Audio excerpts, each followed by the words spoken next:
Selamat malam Gusti. Ya, selamat malam. Dari mana ini? Saya dari wartawan kadewatan.com. Wih, serem banget. Gimana, ada apa? Perihal Keraton Kasunanan Surakarta ini terkait yang terjadi ini bagaimana Gusti? Saya sebetulnya agak males nih mau komentari persoalan internal siapa Gusti Wandansari dan Sinuhun Bey, karena itu persoalan keluarga antara adik dan kakak. Jadi biarlah kita monitor saja. Meminta keseimbangan Gusti sebagai pihak ketiga selaku sesama putra dalem Sinuhun Pakubono ingkang kaping 12. Bagaimana terkait hal tersebut? Ya, ini baru ceritanya baru terang kembang lah ya, atau baru awal saja. Jadi sebetulnya saya tidak mau komentar, belum mau komentar dulu, tapi kalau di catatan ya sebagai catatan saja. Maksudnya begini, jadi konflik internal keraton itu kan memang sudah lama. Kalau yang kemarin yang terjadi itu adalah baru pertemuan antara Sinuhun Bey sebagai kakak dan adik Gusti Wandansari. Tapi dalam pertemuan tersebut kan seolah-olah beritanya sudah terjadi perdamaian, viral seperti itu kan. Tapi kan substansi daripada pertemuan itu hasilnya apa, itu kan tidak jelas.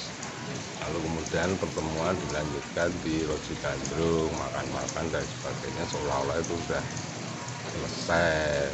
Faktanya belum, itu baru istilahnya juga kemarin pihak internal yang ngabai kan Simung sowan gitu kan, bukan mediasi.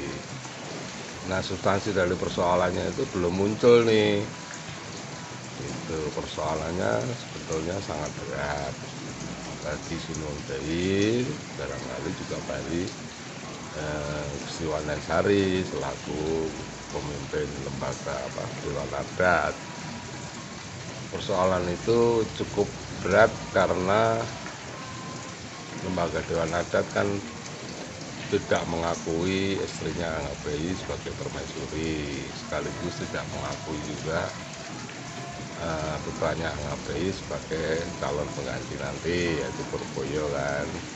Sementara kemarin di satu sisi Wandansari kelihatan mempersiapkan calon pengganti PP13, yaitu putranya Bey dari istri lain, yaitu Mangkubumi. Nah, itu belum dibicarakan hasilnya apa, malah berita hari ini katanya Ratu Pakubono yang notabene sudah diangkat menjadi permaisuri merasa tersinggung karena tidak diakui sebagai permaisuri oleh Wandansari kan gitu kan.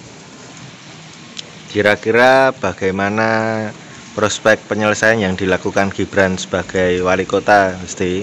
Ya, jadi sebagai catatan untuk kelembagaan keraton sendiri yang sudah diumumkan Sinuhun Bey kan ada pengagung itu, ada pengagung perintah keraton, lalu kemudian pengagung kesultanan dan pengagung keputren, lalu kemudian ada lagi pengagung pariwisata.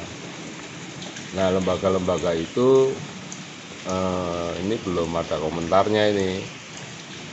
Itu nanti kita tunggu komentarnya seperti apa, mengingat lembaga Dewan Adat itu kan LSM bentukannya Gusti Wandansari yang tidak diakui dan bahkan disuruh membubarkan oleh Sinuhun Bey, dan hingga saat ini kan belum dibubarkan. Apakah itu bisa masuk di lembaganya Sinuhun Bey atau harus dibubarkan seperti keinginannya Sinuhun Bey, itu belum dibicarakan. Nah, terkait dengan peran daripada Wali Kota Solo Pak Gibran ya, tentu kita semuanya kerabat menyambut baik lah namanya pejabat negara, wali kota ingin memperbaiki keraton kan. Tapi perlu diingat bahwa secara kelembagaan sudah ada sebetulnya Kemendagri 430 sekian itu, yaitu surat keputusan dari Mendagri tentang persoalan internal keraton yang di dalam poinnya penguasa keraton itu adalah Jinun Bayi didampingi oleh Maha Menteri Tejo Wulan. Nah itu nanti Pak Gibran tentu akan melihat itu, bagaimana konteksnya, lalu bagaimana lembaga Dewan Adat bisa masuk ke dalam bebadan di keraton yang baru kalau itu nanti terjadi perdamaian di tingkat kelembagaan. Nah, adanya Kemendagri 430 itulah yang semestinya pemerintah akan memakai dasar itu, karena Kemendagri 430 itu adalah produk hukum nasional loh. Kalau itu diabaikan, saya rasa tidak mungkin seorang Gibran tidak mengetahui. Kira-kira seperti itu catatan saya, mudah-mudahan ke depan ini ada perkembangan yang lebih baik, itu aja ya. Rahayu.